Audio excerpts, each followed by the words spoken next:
So we are back again with another sampling series video because it looks like new releases are coming out like this, and every time you turn around there is a price increase. So we have to be smart with our collecting, and we're gonna start sampling things before we just waste money on stuff we may or may not like and can't return.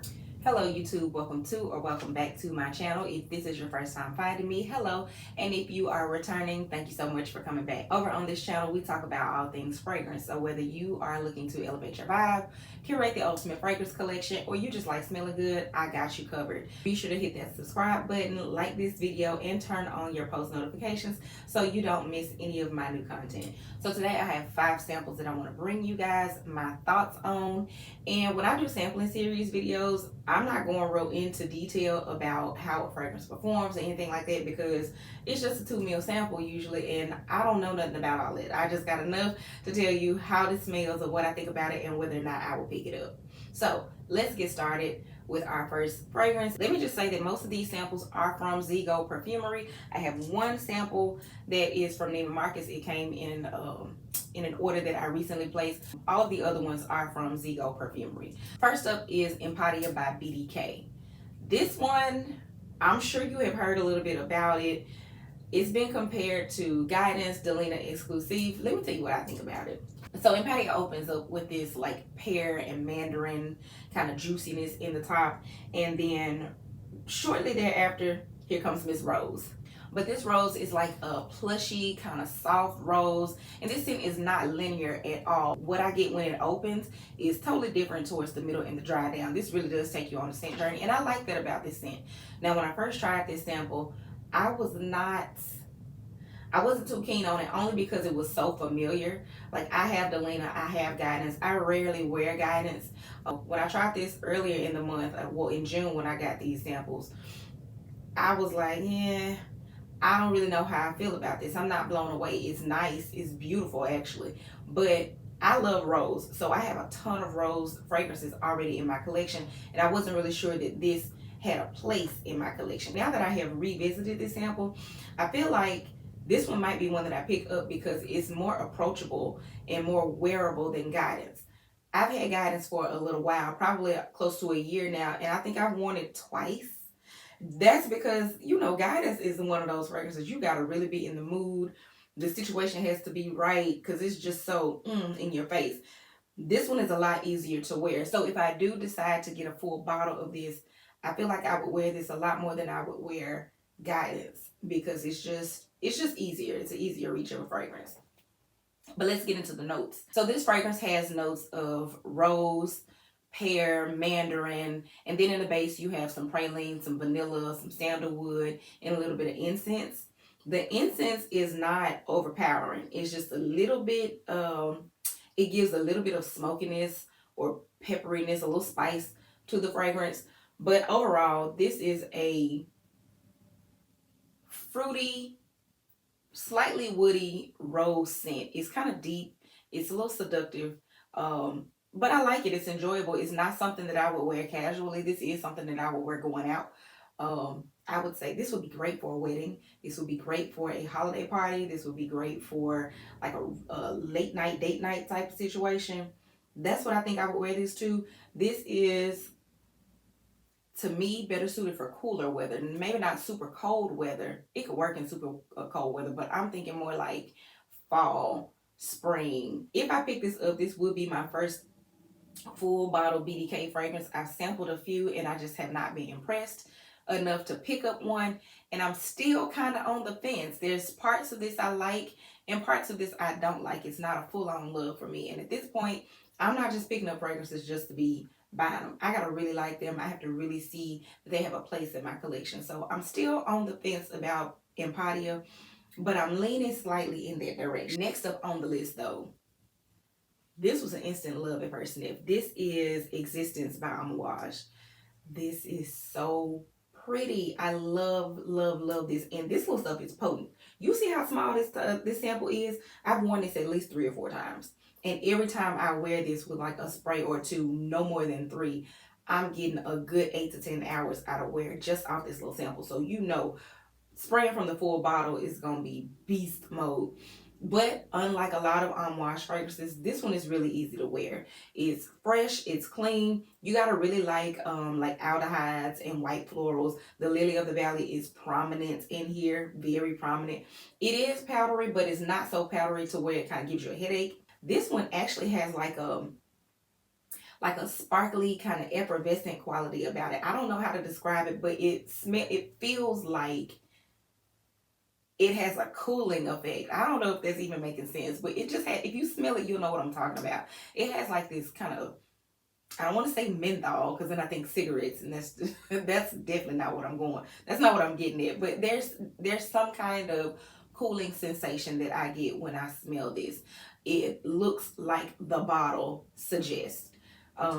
This fragrance is like if you've ever vacationed somewhere in the mountains or whatever, and you wake up early in the morning, you go outside and you get that crisp, cool, mountain, fresh, clean air. That's the vibe that this fragrance gives. This is perfect for everyday wear. This is perfect for the office. This would be a great travel scent. Like, this is just something easy to throw on, especially in the summertime when it gets super, super hot. Because I live in Tennessee, so it gets hot and muggy here. This is a clean, fresh, refreshing type of scent. I really like this. It's not that like clean linen, like laundry detergent type of scent. It's just clean. It actually kind of reminds me of Zest soap. I really like Zest or like Irish Spring, but in a perfume, in a niche perfume type of way. I really like this. This one is, I think it retails for what, $3.80 full price. I'm waiting to catch a little sale on this because $3.80 is a little steep. And I'm not in a huge hurry to run out and get it. So if I can find this for a really good price, you better believe I'm picking this up because Existence I have to have. So this fragrance opens with a very soapy, like Lily of the Valley and rose, but it's not old school. It's very modern, a very fresh take on like rose and Lily of the Valley. It's clean. It's kind of transparent almost. It still gives this airiness. It's kind of bright, effervescent. Then the incense starts to come in, so it gives it just a little bit of personality with the incense. Then you have labdanum, mystical. It never gets like dark though. It doesn't get heavy either. It just adds some depth to the fragrance, which is chef's kiss. Now in the base, you have some ambergris and vanilla.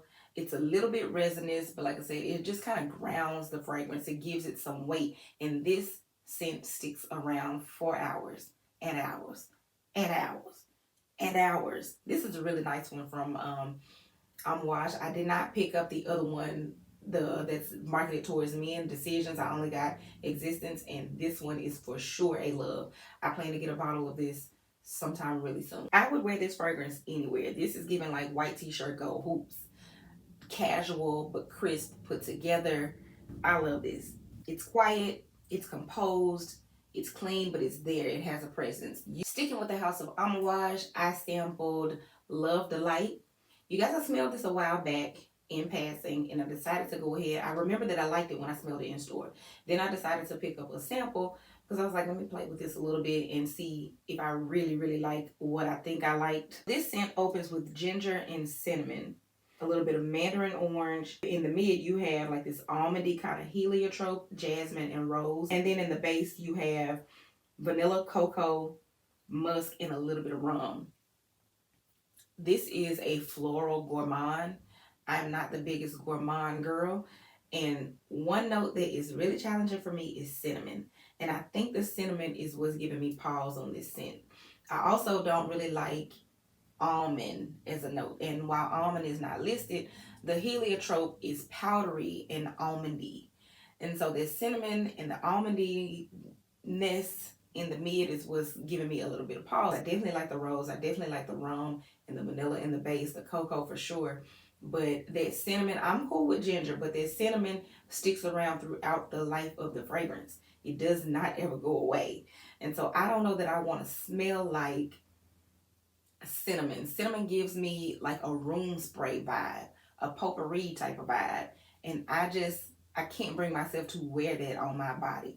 So for that reason, I think Love Delight is probably going to stay a sample. I don't think I'm gonna get a full bottle of this because I just can't realistically see myself wearing this. I love the fragrance. I think it's very well done. Of course, it's Amouage. I just don't want to smell like that. I'm not a Love Delight hater.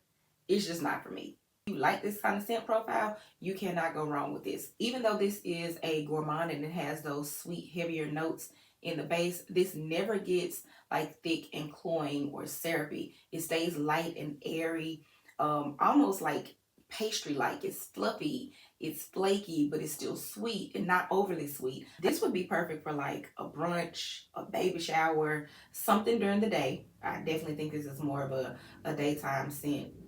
Very feminine, very girly, but still with a bit of edge and sophistication and class. Moving on to Xerjoff, we have Torino 24. Okay, so this fragrance opens up with top notes of bergamot, mandarin, plum. You get orange blossom, pink lotus, and styrax in the middle, and then in the base you have white musk, moss, and patchouli. This fragrance is, of course, well blended because duh, it's Xerjoff. But y'all, this fragrance reminds me of a car air freshener. And once I had that scent association in my mind, I could not get rid of it. And that makes it a no for me. Now, I did wear this somewhere a couple of weeks ago. And I stopped at Family Dollar and the cashier was like, "Oh my gosh, you smell amazing. What are you wearing?" I was like, "Oh, okay." This Torino 24, so it definitely gets compliments. People like to smell it out. I just can't listen. If I got a scent association and it's something that's not right, I just cannot shake it. And I don't care how good the fragrance is, I cannot buy it. This to me smells like a car air freshener that I have smelled in the past. Has to be, I think my brother used to have one and he used the same one all the time when he washed the car. This smells like that car air freshener, and now I just cannot bring myself to buy it. I really do like it. I was expecting something a little more fresh, not so heavy. This does have a little bit of weight and heaviness in the base. So I was a little surprised when I tried this because I was definitely thinking something a little bit lighter just based off the notes. But overall, I think this is really well done. I do like plum in fragrances. I think this is unisex. A man or a woman could wear this. If a man is comfortable with wearing more fruity scents, it still has a little bit of a masculine edge to it. It's not so feminine to where a man will be like, "Hey, this smells like a body cream or something." This could work for anybody. It just doesn't work for me only because of that scent association. But it lasts a long time. It projects really far. And I could tell that based off this sample because this has been with me for a minute. I've had this for a while. I'm almost down to the end of this sample. And I probably will go ahead and use it up. But for me, I think this one is going to be a pass just because scent association, that's the way my brain works. I just can't get rid of it. I will say this fragrance is really fun though. This is one of those like great for the summer, not too serious scents. I really like it for that aspect. I just don't want to smell like that. And I guess that's a running theme of this sampling series. And part of the reason why I really enjoy sampling, I like to be able to experience a scent. But just because I like it on paper or I had a positive experience with it doesn't mean I actually want to go out in the world and smell like this.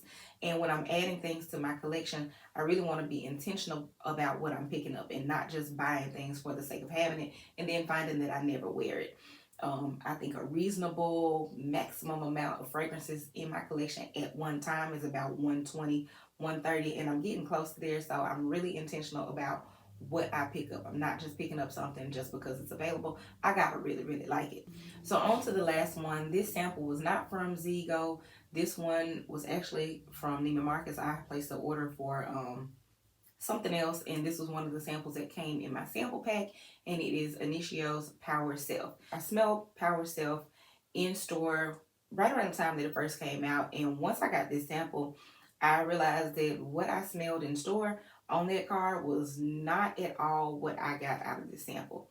On skin, this is totally different, and I think that I think it's designed to do that. I think everybody's supposed to have their own individual experience with this scent, and for me, the note that stood out the most was rose. It has key notes of pink pepper, white flowers, white rose, osmanthus, magnolia, and in the base you have musk, ambrox super, and cedar wood. This is a beautiful woody, floral, musky scent. This one is an immediate yes. I have to have this. I need to add to cart ASAP.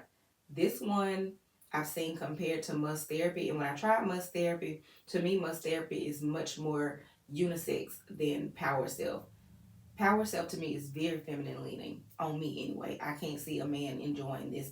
Between the two, Musk Therapy is in the same vein as Power Self, but a lot more clean, not so much floral. This is a lot more floral. Power Self is an extrait de parfum, so you know the lasting power and the performance is there, typical of any other Initio fragrance that I've owned or sampled. I love, love, love this. I really want this. I feel like this would be great for warmer weather, but it can also take you all year. Like, this is a multi-purpose, easy reach type of fragrance. You could dress this up, you could dress this down. This one is one to have. There's a spot on the shelf for Initio Power Self. Trust and believe that one, if I do a haul sometime soon, Power Self is going to be in that number.